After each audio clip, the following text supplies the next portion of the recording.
భారతదేశము ఒక హిందూ రాజ్యము, వేద నాగరికత గల దేశము అని రాజ్యాంగంలో అంబేద్కర్ గారు పొందుపర్చినాడు. రాజ్యాంగంలో రామాయణము, రాముడు, సీత, భగవద్గీత, కృష్ణుడు, అర్జునుడు, శివాజీ, మహారాణా ప్రతాప్ చిత్రాలను పొందుపరిచినారు.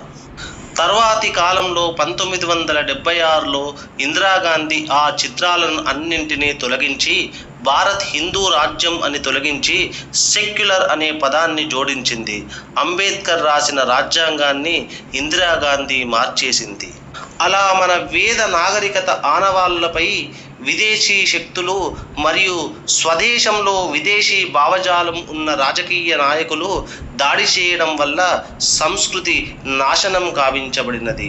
స్వతంత్రానికి ముందు, స్వతంత్రానికి తర్వాత కూడా మన వేద నాగరికతపై దాడులు జరగటం శోచనీయం. ఎన్ని దాడులు జరిగినా చరిత్ర మరవలేని సత్యం. ప్రపంచానికి నడత, నడవడిక నేర్పింది భారతదేశమే. 70% పైగా జనాభా కలిగి ఉన్న హిందువులలో ఐక్యత లేకపోవడమే కదా దీనికి కారణం.